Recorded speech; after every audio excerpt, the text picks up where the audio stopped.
conglomerado de las líneas circulares. Tenemos diferentes formas de representación, ¿no? Ya, tenemos las formas de extracíclones, que son las formas que vemos habitualmente, los electrones, los hoyos, ¿no? Pueden ser aisladas o frecuentes, depende del porcentaje en cuanto al total de latidos, ¿no? Si vemos que el cohete ya supera más del 10% del total de latidos en cuanto a las extracíclones, estamos hablando de extracíclones frecuentes, ¿no? Y aisladas cuando son muy dispersas y están menos del 10%, ¿no? Del total de latidos. Y la manifestación, la morfología puede ser adopte una sola morfología que se llama monomorfo o que tenga varias formas, ¿no? Es decir, varias morfologías.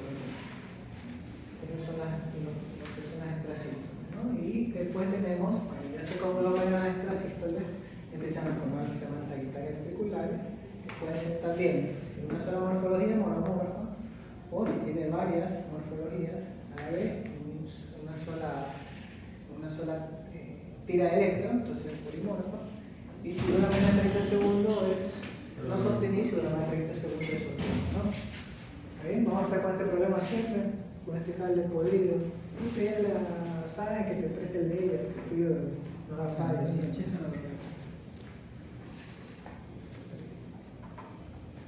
Entonces, y la fibrilación ventricular son grados prácticamente la situación más extrema de las taquicarias ventriculares, ¿no? Son taquicarias que son incompatibles con la vida, al igual que la torsión de punta, porque son taquicarias que no generan pulso, ¿no?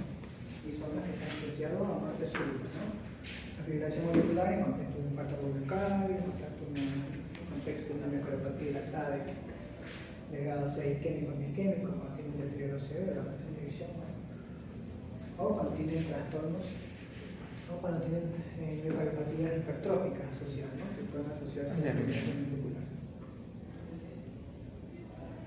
Y bueno, para empezar, las extrasístoles ventriculares, ¿no? Es un pulso que emerge siempre por debajo de la unión AB, ¿no? Todo lo que tiene por debajo de la unión AB, todo corresponde al ventrículo, ¿no?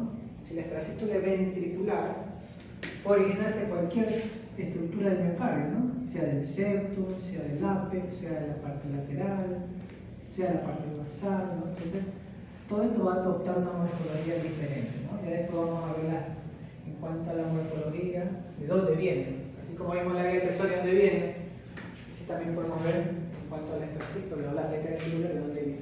Después lo vamos a ver, ¿no? Entonces, para diagnosticar la extrasístole ventricular tenemos que tener que el latido tiene que ser ancho. La mayor parte de las veces no siempre va a ser ancho, porque cuando la extrasístole está lejos del sistema eléctrico, obviamente la extrasístole va a ser bien ancho, más aberrante, ¿no? Entonces vas a tener un QRS ancho, bien ancho. La T tiene que ser oponente al QRS, es decir, si el QRS es predominantemente negativo, la onda T tiene que ser positiva, se llama oponencia, ¿no? O al revés, si es positivo, tiene que ser negativo, ¿no? La onda T, ¿no? Se llama oponencia, ¿no? ¿Y qué más? QRS ancho, un criterio, dependiendo de la localización. Si está más lejos del sistema eléctrico, más ancho va a ser. Pero ¿qué pasa si la extrasístole viene de la rama o viene del fascículo? El QRS va a ser angosto. Entonces vas a tener así, un poquito más angosto y vas a tener igual oponencia, pero el QRS va a ser angosto. ¿Por qué angosto? Porque la extrasístole se está metiendo en el sistema eléctrico. La diferencia acá que está lejos y el QRS va a ser mucho más ancho. ¿Está bien? Entonces eso hace la forma de diferenciar entre una extrasístole ventricular que viene lejos del sistema eléctrico y que está inmerso en el sistema eléctrico o cerca del sistema eléctrico. ¿Ya? ¿Y qué más? ¿Cuál es el otro criterio? Entonces ya vimos que un complejo QRS tiene que ser ancho dependiendo de cuán lejos está el sistema eléctrico. Segundo, oponencia, que habíamos dicho, oponencia en la onda T en relación al QRS, y el tercer criterio no precede onda P, ¿no? No hay onda P. ¿Qué no hay onda P? Que lo precede la onda T. ¿Dónde está la onda P? La onda P tiene que ir después del complejo QRS, porque si la activación viene de abajo hacia arriba, tiene que activarse tardíamente en la aurícula, porque la extrasístole que estaba acá tiene que recorrer todo esto, ¿ya? La onda vectorial tiene que recorrer todo esto, subir por el septum, y una vez que llega ahí, al final, recién activa la onda P. ¿Ya? Entonces nosotros vamos a ver, en algunos trazados, vamos a ver, ¿ya? Vamos a ver que la onda P, como se queda tardíamente, lo vamos a ver aquí, podemos verlo aquí dentro, que no se esconde, aquí no lo vemos, aquí no lo vemos, aquí no lo veo porque se esconde, o a veces la onda P aparece tardíamente. Se llama P retroconducida.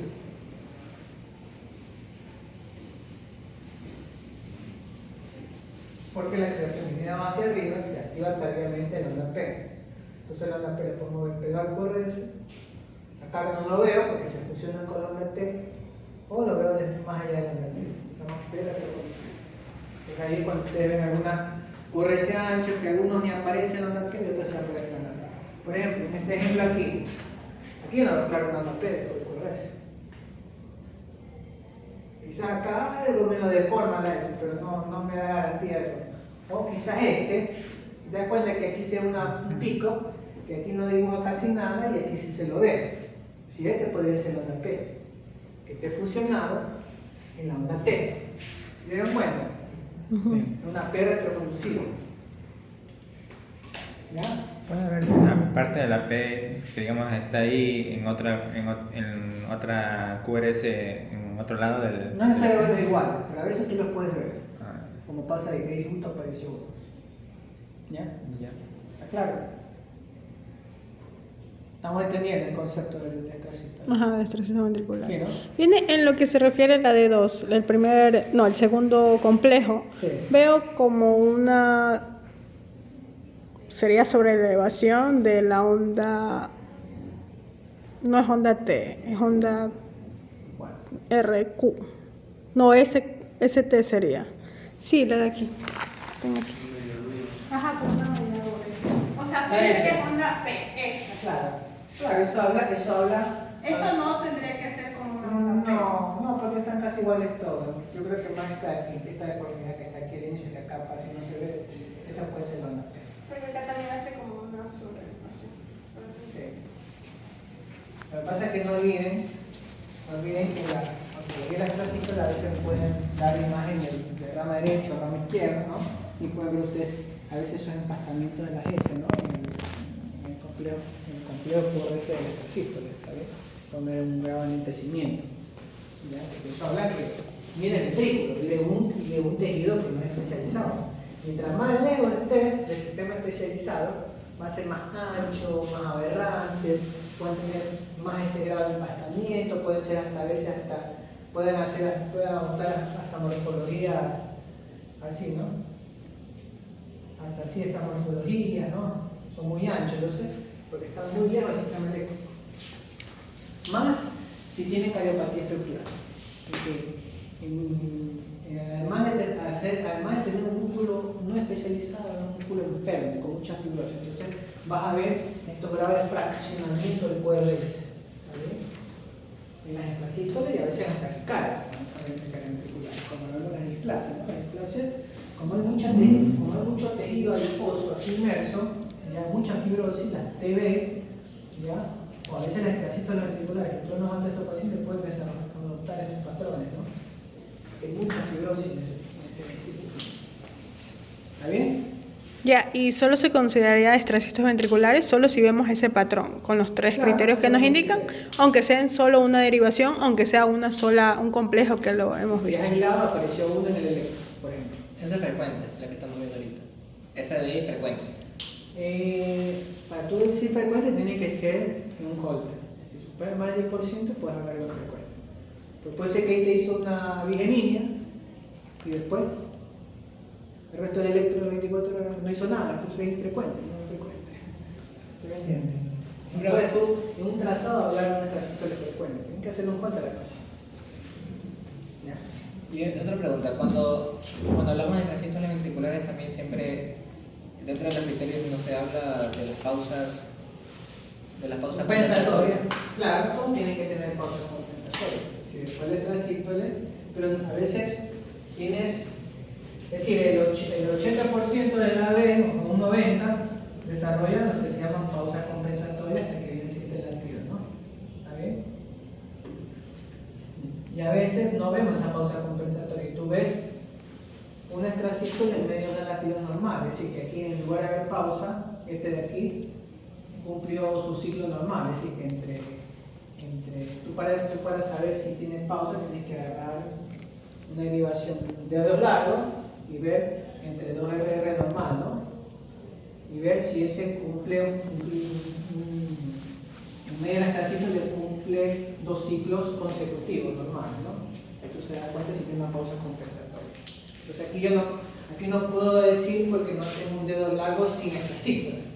Entonces aquí un dedo largo sin extrasístole y yo podría decir si es una pausa compensatoria. Lo más probable es sí, porque las ventriculares se caracterizan por hacer pausas compensatorias, ¿no? ¿Está bien? Pero hay algunos patrones que no hacen pausas compensatorias, se llaman extrasístoles interpolados. ¿Ya? Entonces tú no vas a dar pausa compensatoria, ocurre ese ancho. Se llaman extrasístoles interpolados. ¿Ya? Pero eso ocurre en un 10%, pero el 90% hacen pausa compensatoria. El 1% y después vemos más adelante trazadas porque están guardados para que se vean extrasístoles interpolados. ¿Ya? Bueno, y eso en cuanto al concepto. Después tenemos el patrón, ¿no? Es decir, el patrón de la extrasístole, ya como modo de repaso, pues ustedes seguramente ya lo han escuchado. ¿Ya? Cuando tenemos un latido normal, un extrasístole, un latido normal, un extrasístole se llama fligeminia, ¿no?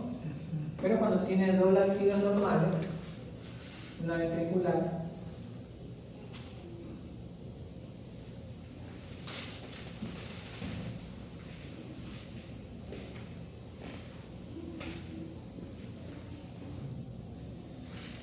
tiene una ventricular,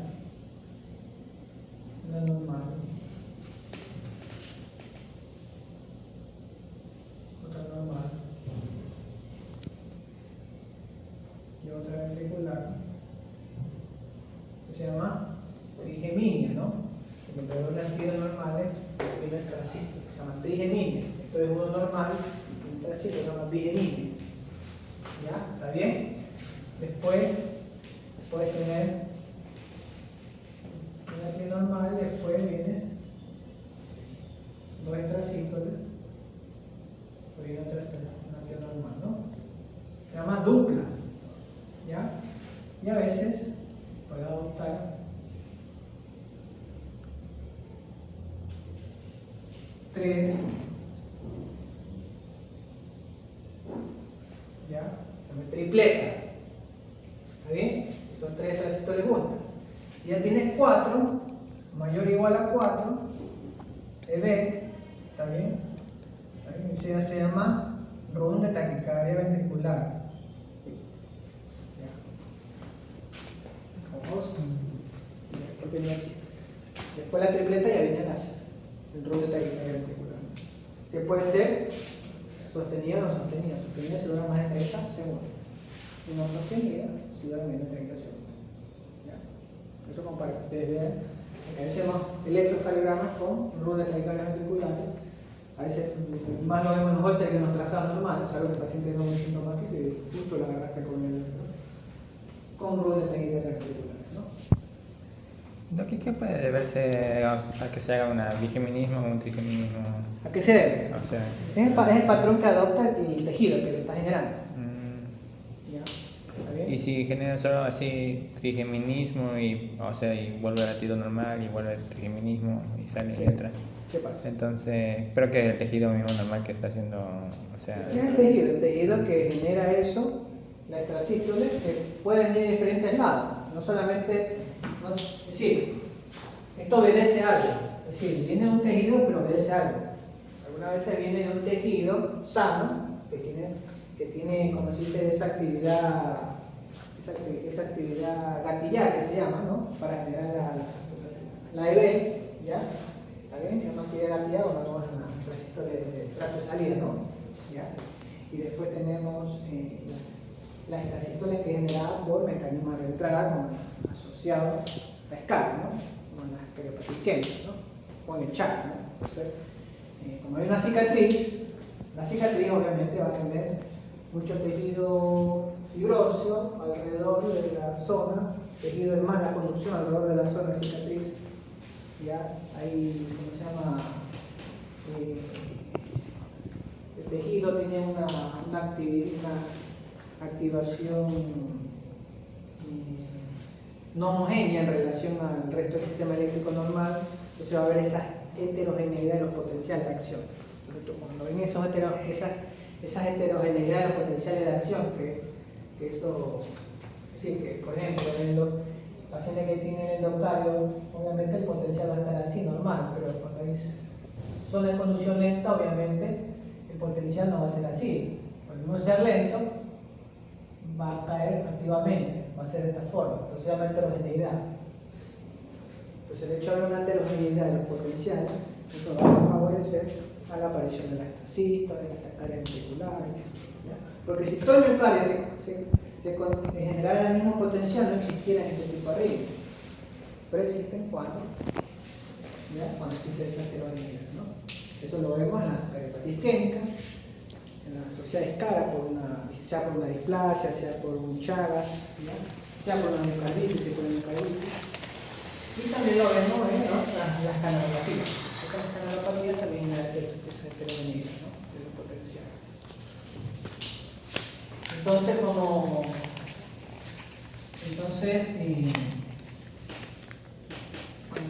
Las cicatrices que ustedes escuchan, ven en los ecos, la resonancia y todas esas cosas, son muy heterogéneas, porque las cicatrices pueden ser solamente muy endocardio, ¿ya?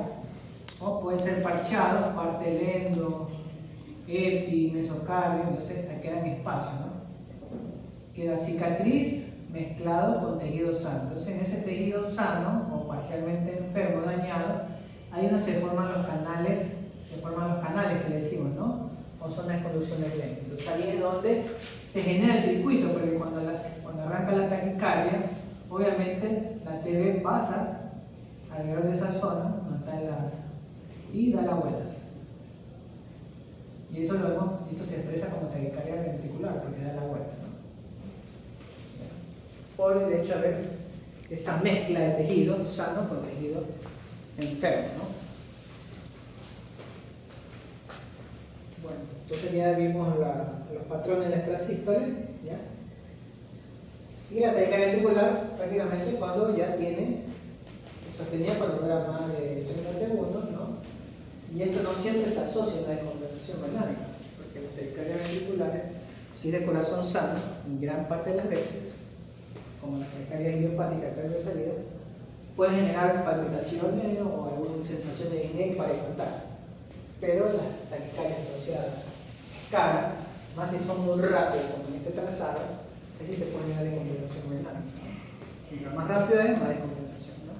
Pero una hipotensión te puede generar síncope y esto puede transformarse de una TV sostenida a una FB, ¿ya? Te puede convertir y ahí sí llevarte a la muerte súbita. Por eso tienes que abordarlo rápidamente, ¿no?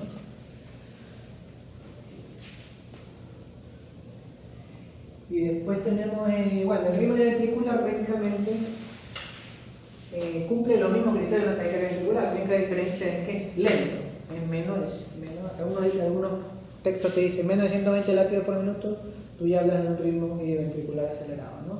Porque el automatismo de ese tejido se da entre 60 a 100 latidos la mayor parte de las veces, pero algunos textos te dicen hasta 120, podrías considerarlo como una taquicardia ventricular lenta o ritmo idioventricular, ¿no? Eso lo vemos al menos aquí lo hemos visto postrombolíticos, ¿no? Donde algunos pacientes hacen este tipo de trazado, ¿no? Y prácticamente se da a un incremento del automatismo de ese tejido especializado que está en la zona de Hillpurkinje, ¿ya? Aumenta el automatismo de esa zona Y en pacientes, lo vemos en pacientes reperfundidos en la síndrome coronaria aguda, ¿no? No requiere tratamiento porque esos son autolimitados, no generan descompensación. Y bueno, y para hablar de las extrasístoles ventriculares, ¿no? Muchos pacientes pueden venir con trazados de extrasístoles ventriculares asintomáticos, como manifestando algún síntoma. La mayor parte de las veces tal vez palpitaciones. ¿Ya? La extrasístole, cuando es aislada, rara vez genera palpitaciones, pero cuando te lo genera, prácticamente se da en el momento, no en el momento de la extrasístole. En el momento de la extrasístole no va a sentir nada el paciente, lo va a sentir en el latido post-extrasistólico, porque mientras más es la pausa, más se llena el ventrículo. Cuando se llena más el ventrículo, ¿qué pasa en el momento de la sístole? Bota más volumen, entonces es cuando él siente el latido más fuerte, más enérgico. Entonces la extrasístole no es la que le genera, es la que le genera el latido fuerte, es la que le genera ese latido fuerte que hizo, sentí un remesón, dice, un golpeteo fuerte en el pecho. Entonces, ese es el síntoma típico de la extrasístole, ¿no? ¿Está bien? Entonces va a sentir ese tipo de palpitaciones. Si tiene mucha carga extrasístole, algunos pacientes pueden tener grave fatiga, otros pueden referir dolores. De pocos pacientes, tengo 2 o 3 pacientes que tienen baja carga extrasístole, pero esas pocas extrasístoles que tienen me generan dolores precordiales. Entonces, si tenga baja carga va a tener que meditar, no queda otro. No se puede ablacionar porque tiene baja carga. Entonces, para ablacionar a un paciente tiene que tener alta carga renal, ¿no? ¿Ya? Entonces pueden tener dolores precordiales, síncope si tiene TB, obviamente, o presíncope o hipotimia, ¿ya? Que puede ser por hipotensión asociada a una... Es decir, la taquicardia lo está tolerando aparentemente, pero igual el hecho de tener algo de hipotensión puede conllevarte a una hipotimia. ¿Ya?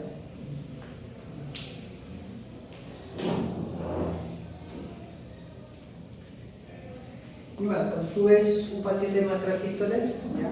Siempre hay que tener la batería de estudios a la mano, ¿no? Que no se puede, ¿no? Entonces el ecocardiograma es fundamental para el diagnóstico, para saber la localización del extrasístole, ¿no? El Holter para ver el número total en relación al latido, eso sale un porcentaje, ¿ya? El tipo de arritmia, si son, qué patrón adopta, si más son dúplex, más son tripletas, si hay taquicardia, si no hay taquicardia, que se llaman formas repetitivas, ¿ya? Y si tiene correlación clínica, ¿no? Porque en el momento de hacer el Holter, el paciente tiene que decirte, bueno, en tal horario sentí tantas palpitaciones, y tú ves en el horario del Holter a ver si pasó algo en ese momento, ¿no? Para ver la correlación clínica, ¿no? Para ver si eso le está generando síntomas, ¿no? El ecocardiograma para ver frente a qué cardiopatía estructural nos estamos enfrentando, ¿no? ¿Ya? A ver si la taquicardia del tracto de salida, ¿ya? Que son las que vienen de aquí, desde el tracto de salida del ventrículo derecho, ¿ya? En esta zona, prácticamente cursan un corazón estructuralmente sano. ¿Ya? Sean las taquicardias ventriculares del tracto de salida o las extrasístoles del tracto de salida. Cursan un corazón estructuralmente sano en la mayor parte de la veces. ¿Cuándo puede generar miocardiopatía inducida por la extrasístole? Cuando el paciente tiene un porcentaje mucho mayor, más del 20%. Si tiene más del 20% en el Holter, eso sí te podría generar una miocardiopatía, te puede dilatar el ventrículo, te puede bajar la presión arterial. Entonces ahí sí tiene una indicación 1A para ablación. Tienes que ablacionarlo porque eso le está deteriorando el ventrículo. ¿Ya? Porque el paciente puede ser que esté eliminado todo el estudio y eso le esté generando. ¿Cómo está? Esté generando una miocardiopatía inducida por Entonces, inducida por extrasístole. había un paciente que había en emergencia que, o sea, vino por emergencia dialítica, le hicieron la diálisis, pero, o sea, mantenía potasio de 5, pero, y tenía un trigeminismo ventricular desde que ingresó, o sea. Bueno, hay que ver el ecocardiograma, a ver Claro, qué corazón pero ahí está. sería, Pues claro, viene el ecocardio, estamos en de ahí, ecocardio. claro, sería pedir una ecocardia. Claro, si está bien en todo el momento, sería bueno el ecocardio. O ver uno previo, puede ser que ya el paciente ya lo ha tenido, ya te las electrocardiogramas previos en el sistema. No tenía por eso. Ya, entonces, ya informan extracistores ventriculares, ¿no? Algunos le ponen latidos ventriculares prematuros, otros le ponen extracistores ventriculares, ¿no? Otros contractopio ventricular, diferentes nombres le pueden poner, pero es lo mismo. ¿Vale? Bueno, entonces para la presión de eyección, no solo el ventrículo izquierdo, también el ventrículo derecho, que para de bola. Vemos que tenemos un ventrículo derecho soplado, lo vemos con mucha carga de extracistores ventriculares, ¿no? O tiene taquicardia ventricular, no, hay que pensar en una displasia del ventrículo derecho. Es decir, el ventrículo izquierdo está impecable, pero el derecho está soplado, raro. Paciente con taquicardia ventricular, ventrículo izquierdo perfecto, ventrículo derecho soplado, no, hay que investigar una displasia. Y una resonancia, ¿ya? Es decir, si el eco no te da muchas luces, usamos la resonancia para ver en su mejor dimensión, ver no solamente la zona de escala que pueden estar asociadas a las taquicardias ventriculares, ¿ya? Tú le pides con contraste, a todos hay que pedir con contraste, y que lo que hace el gadolinio es reforzar la imagen de la resonancia, ¿ya? Porque el gadolinio tiene que lavarse rápidamente, pero si hay mucha cicatriz no se lava. Entonces, en el momento de la toma tardía, que se llama reset tardío, no debería existir el reset tardío, porque tienen que lavar, pero tardíamente, si persiste el gadolinio en esa zona fibrosa, quiere decir que hay una cicatriz importante. ¿Ya? Entonces, eso me va a delimitar no solamente el ventrículo, las patologías que pueda tener el ventrículo izquierdo, sea por cicatriz, sino también el ventrículo derecho, ¿ya? Como en la displasia, ¿no? Y después de eso tenemos pruebas de evocador isquémico, más si el paciente tiene todos los factores de riesgo. Taquicardia ventriculares, si sea no sostenida o si sostenida, paciente con criterio diabético, obeso, fumador, lo que sea. Hay que pensar en isquemia, porque la isquemia también te puede generar taquicardia ventriculares, ¿no? Por el esfuerzo, o si ya tiene algún grado de regionalidad en el eco, no pidamos por el esfuerzo. Si tiene regionalidad en el eco, tiene taquicardia ventricular, pídele un cateterismo, ya está. No le va a poner prueba de esfuerzo, porque ya tiene una zona de hipoquinesia en el eco. Entonces va directo a un cateterismo. ¿Está bien? Entonces, como última opción, cateterismo. ¿Ya? ¿Está bien? Entonces, son estudios complementarios en todo paciente que tiene extracistores ventriculares frecuentes o taquicardia ventricular, que está en estudio, ¿no? ¿Está bien? ¿Por qué digo eso? Porque se van a cruzar mucho en la consulta externa ustedes con pacientes con extracistores ventriculares. Poco frecuente es el pan de cada día. Porque yo que informo hoy te informaré de los voltios que yo informo. De cada 10, 4 tienen extracistores ventriculares infrecuentes. Sí. Tampoco a todos le vamos a aplicar el TED, no. Hay que ir paso a paso. ¿Ya?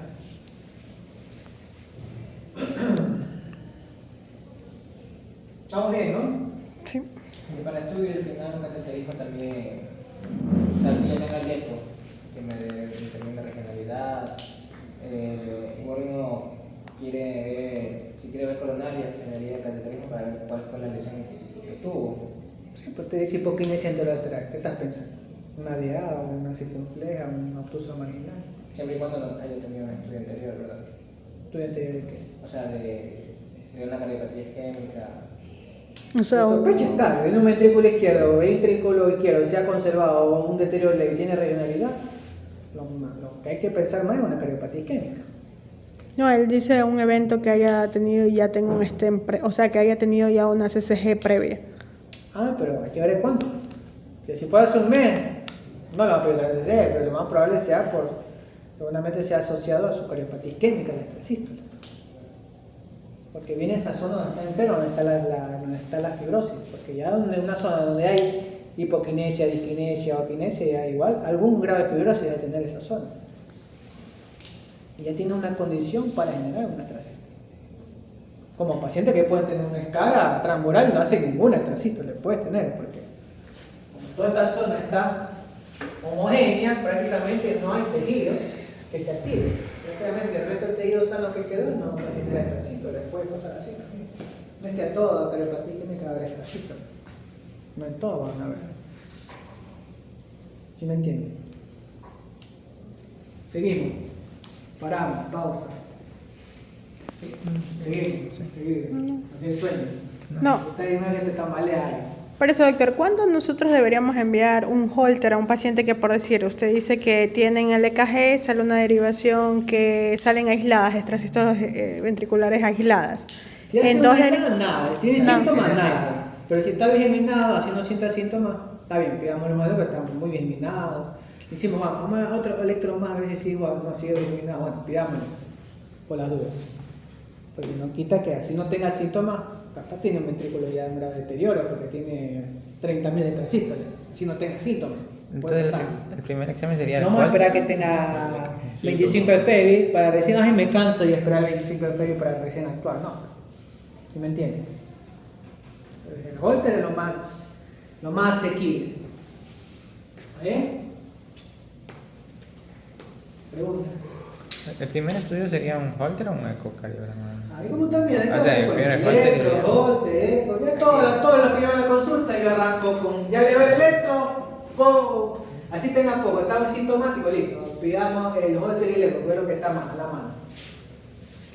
Resonancia es difícil, ahorita no hay ni contrato, así es una porquería, Claro, pierdo el el tiempo ya se el la golpe tengo. me va a confirmar el bigeminismo. No solamente ver los patrones, sino la carga rítmica. Ok. ¿Ya? Porque no olvidemos que los pacientes que tienen mayor del 20% tienen alta chance de desarrollar miocardiopatía inducida por EV. ¿Ya?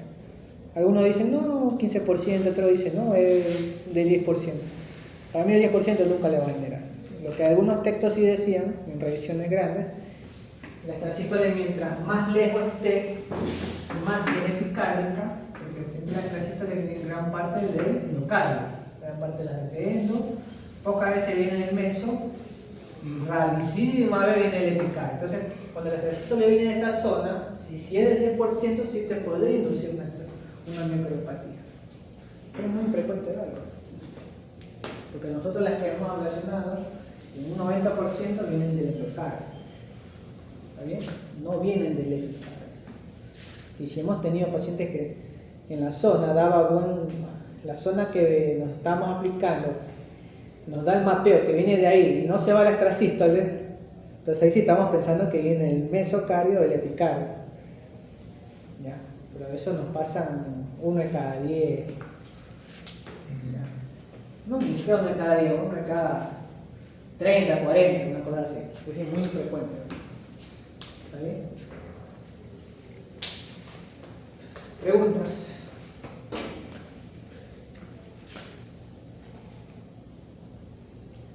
Bueno, el diagnóstico diferenciales de los pacientes que tienen taquicardia ventricular, entonces ya entra en todo este algoritmo. Todo este algoritmo de taquicardia escurrece ancho. Ya después vamos a ver ejemplos para que ustedes, a través de los criterios, sepan diferenciar entre una taquicardia supraventricular con aberrancia, porque ya tiene un bloqueograma previo al paciente, ¿ya? O porque tiene o porque es una taquicardia mediada por una vía accesoria. Entonces, cuando nosotros habíamos hablado de las taquicardias mediadas por vía accesoria, las antidrómicas son las que te van a generar las taquicardias complejo ancho. Entonces, está dentro del espectro de diagnóstico diferencial de la taquicardia ventricular, ¿no? Como las taquicardias mediadas por vía accesoria, cuando el circuito es antidrómico, así que en lugar de bajar por el sistema eléctrico normal, agarra primero por el accesorio y sube por el sistema convencional normal, ¿no? Va a generar una taquicardia ancha que la mayor parte de las veces te genera descompensación hemodinámica, ¿no?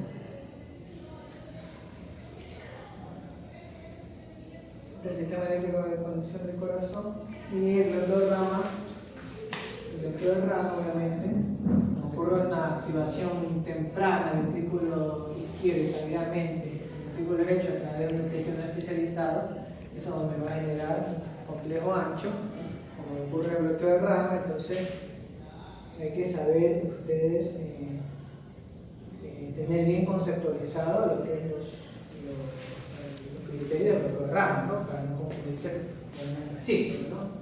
Y cuando tiene marcapaso, como viene de abajo hacia arriba la activación, más bien sea marcapaso unicameral o bicameral, cuando la activación viene de abajo hacia arriba, obviamente el complejo va a ser ancho. Pero los pacientes con marcapaso van a tener complejo ancho, ¿no? Lo trazado.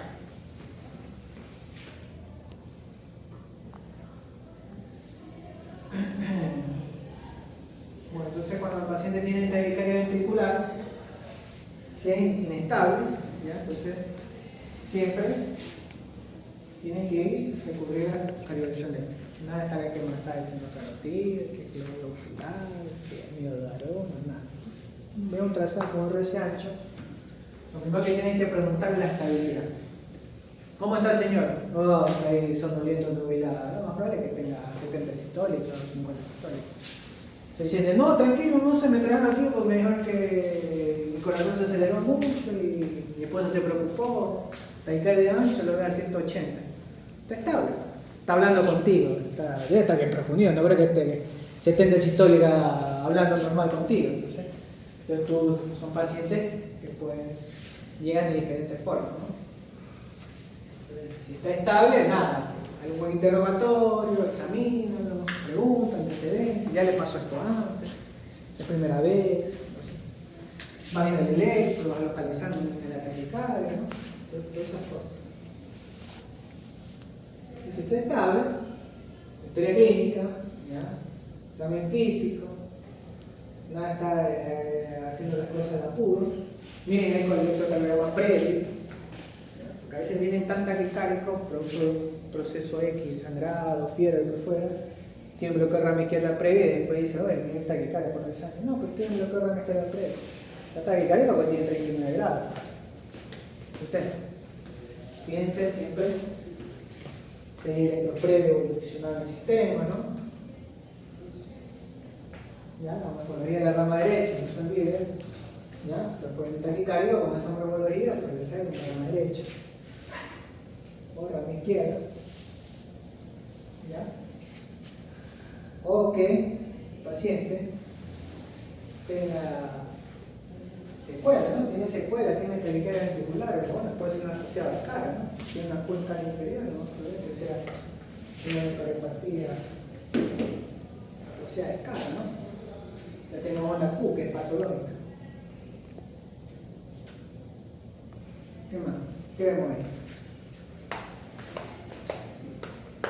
Bloqueo de rama derecha. Bueno, tiene B1 y B2.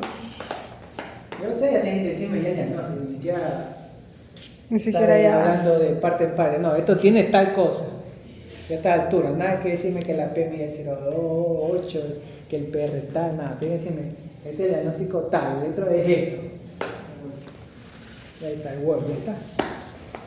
¿Por qué no viste el Word? Porque está viendo parte por parte. Ah, esa es la excusa que da siempre. ¿Viste el Word? ¿Viste el Word, no? La recorte, ¿qué más? La localización, ¿de dónde viene la localización? Vamos a repasar otra vez, clase vieja. ¿De dónde viene la vida?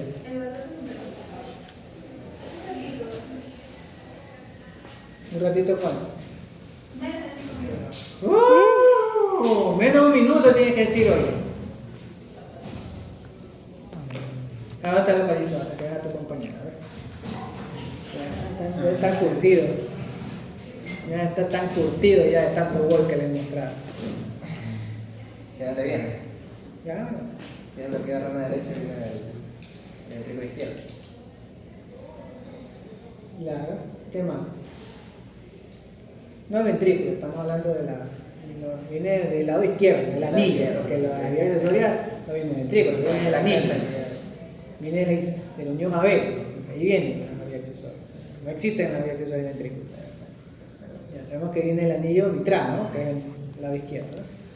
¿Ya qué parte? Entonces una vía izquierda, ¿no? ¿Qué más? Anterior, lateral, septal, ¿no?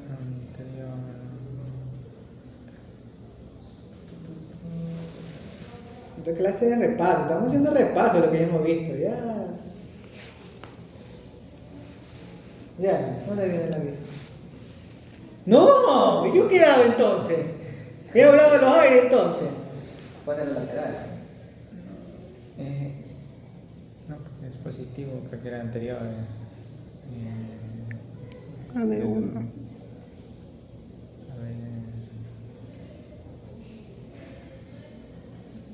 Es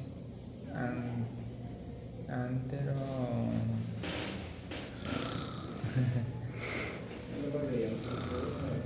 Era Dígame. Sal lateral. Sal. Sal lateral. Sal. Sorpréndeme, por favor. No. Va a salir ahí.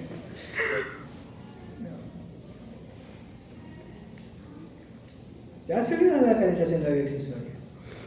Ya primero arrancamos con B1, ya. Hemos recorrido la gama derecha, ya. Viene a la vía izquierda, ya. Después, ¿dónde vamos? A la cara Inferior.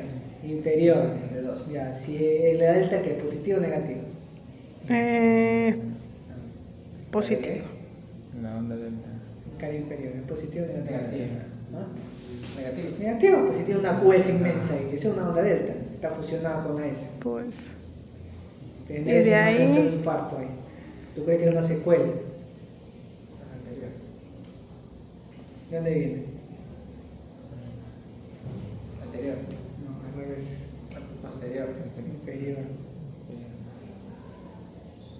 Posterior sería en este caso. Ya Ya, está, posterior lateral. posterior. ¿La vía? Posterior izquierda. ¿Cómo está D1 y AB?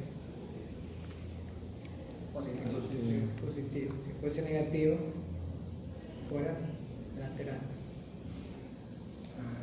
Sería más positivo. Si fuera negativo ahí se lo daría posterior lateral izquierda. Como es positivo se lo daría posterior izquierda. ¿Ya? ¿Está bien? Tu labelación no desaparece esa QS, ese man de QS, ese man de infarto, se hace positivo la vibración, después que la labelación es la vía accesoria. Se normaliza el electro. ¿Ya? Y el PR se acomoda, vuelve a su normalidad, ¿no? Porque ya no tiene vía accesoria. Bueno. B1.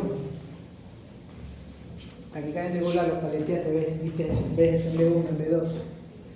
Derivación a derecha. ¿Qué es?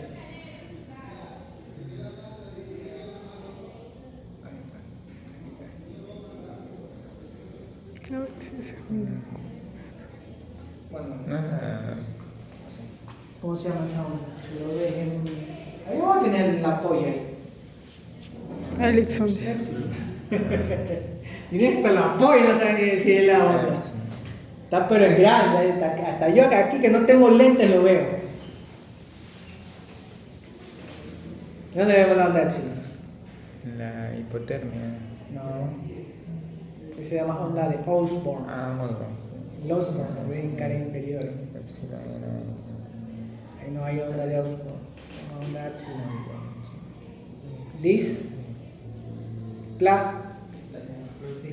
Displasia limogénica ventricular derecha.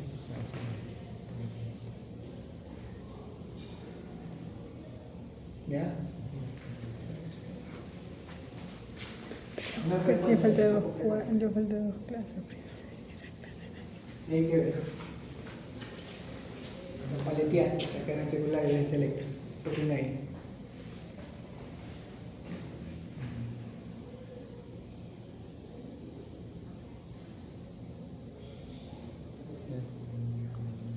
¿Qué viste?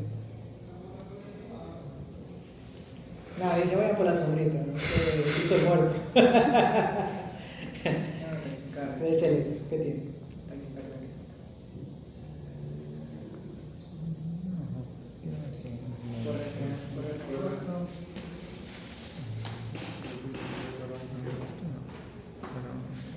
Sí, es angosto.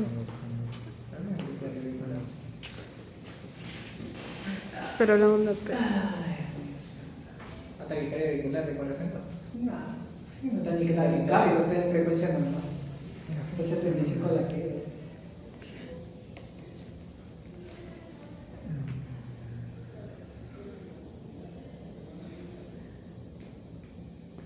No tiene nada.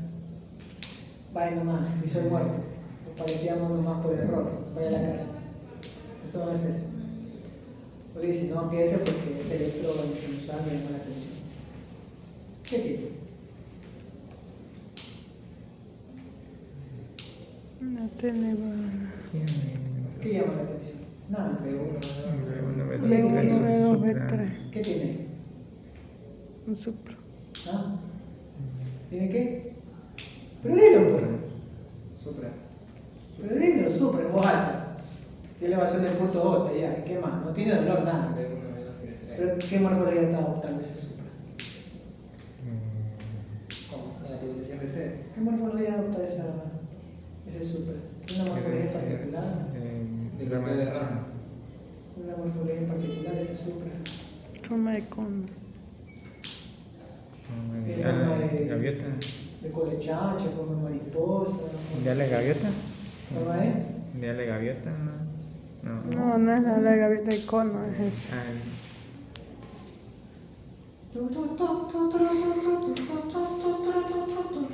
Ya te está haciendo la polla, la canción canta Trompeta aquí. Hasta los pelados cantan esa canción. Ya de tiburón. Ya sabes cuál es. Ahí está, la tiburón, ya ahí está. Dios mío, ¿saben? Tengo que estar jugando con ustedes para que me den diagnóstico. Ah, eso era la tiburón, canción. pues no tiene forma de letra tiburón ese. ¿Cómo se llama eso? Yo ni la música hizo bien de la Baby televisión. Shark, Baby Shark. Esa es la canción que la dedicó.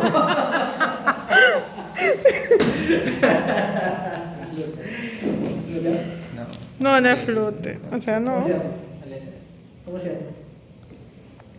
Tiene forma de letra tiburón. ¿Cómo se llama esa letra? Aleteo. ¿Cómo se llama? Aleteo. ¿Qué aleteo? No. La pendejada. ¿Qué te gusta de aquí? Puta pasada. ¿Que porque tiene alete tiburón va a ser aleteo aquí? Estás pero porque no marihuanado, todo drogado. Porque no me parecieron, porque están. Nada, que aleteo, que. ¿Cómo se llama eso? Brugada. Patrón de brugada tipo 1. No lo puedes mandar a la casa con un patrón de brugada tipo 1 si viene por TV. O 5 por muerte súbita. Tiene que poner un desfibrilador. ¿Ya? ¿Está bien? Patrón de brugada tipo 1. Bueno, ¿por qué es importante el laboratorio? Por los trastornos iónicos que puedan generar. ¿Qué trastorno iónico puede generar taquicardia ventricular? A ver. Hiperpotasemia. Hipo la hiper. Hiper. Hiper, poco. Hipo más. Más que la hiper. La hiper me genera más radical y bloqueo. ¿Ya? Lo que sí me genera lo que son QRS bien anchos, ¿no? Estamos hablando de si el paciente tenía un QRS angosto, tenía un bloqueo de rama previa, el QRS lo deforma más, se pone más ancho, entonces lo vamos a la hipercalemia antes de generar el bloqueo, ¿no? ¿Qué más? Trastornos de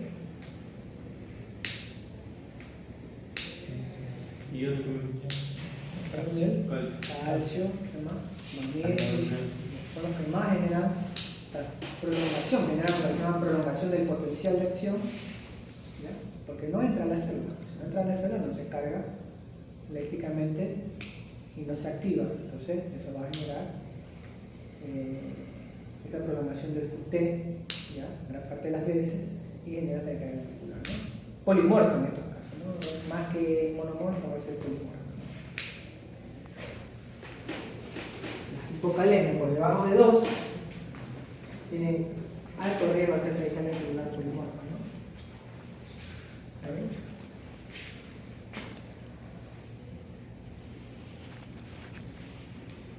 Bueno, esto ya es importante, ¿no? La taquicardia QRS gancho, después ver la frecuencia cardíaca y ver la regularidad. Esta es la regularidad, ¿ya? La regularidad, las taquicardias ventriculares, gran parte de las veces van a ser regulares. Sí. ¿Por qué te digo eso? Porque un QRS ancho irregular, lo más probable es que sea ¿cómo se llama? Porque el diagnóstico diferencial que sea una FA con conducción aberrante de alta respuesta, tú vas a tener QRS ancho irregular, ¿está bien? O que sea una molecular preexcitada que va a ser un poco más rápida. Pues es importante ver ustedes la regularidad, ¿no? Pero en las taquicardias monomorfas que se asocian a una escala o que sean idiopáticas van a ser regulares. ¿Ya? ¿Está bien? Y el eje cardíaco es importante. ¿Por qué? Porque el eje cambio. Ustedes como tienen el paciente con bloqueo de rama derecha y un eje cardíaco hacia la izquierda. Si ustedes ven el paciente en taquicardia con bloqueo de rama derecha, con cambio del eje, obviamente algo está pasando, no está viniendo del mismo sitio de conducción, de otro lado. Es importante que ustedes en el paciente, por eso hay que describir los ejes cardíacos con el electrocardiograma. No está de adorno, hay que describir, porque si el paciente tiene bloqueo de rama derecha previa, con eje en 30, y de repente viene con una desgarro con ese ancho, con eje hacia la izquierda, es decir, en menos 150 por allá, ¿ya? O con imagen de rama izquierda, perdón, rama derecha con eje izquierdo, o hacia arriba, así que quiere decir que esté menos 40 o menos 150 para allá, que no lo tenía, lo más probable es que es una taquicardia ventricular. Entonces, es importante conocer el eje del paciente y sabemos que el cambio abrupto del eje puede ser producto de una taquicardia ventricular. Porque la activación se invierte. La taquicardia ventricular ya no viene hacia arriba, no arriba hacia abajo. ¿Está bien? Y el QRS tiene que ser, es decir, si es menor de 0.14 el QRS, es decir, que el QRS no va a decir, no es que te va a decir, no, esto es supraventricular, no. Lo que te trata de decir que mientras más ancho el QRS, es decir, mayor de 0.16, ya, lo más probable es que venga de un tejido no especializado, que venga de ventrículo. Eso se refiere. Y después tenemos los latidos de fusión de captura, que eso lo vamos a ver ahora en los criterios de Brugada para que ustedes entiendan qué es latido de fusión y latido de captura, que esto es parte de la analítica de la taquicardia ventricular, ¿no? Que prácticamente pasa que aquí no se ve bien. Acá en el celular se ve bien, pero acá no se ve bien. Pero bueno, lo que habla, yo para poder hablar de la antidifusión, mejor les hablo aquí en otra diapo. De la charla de la jornada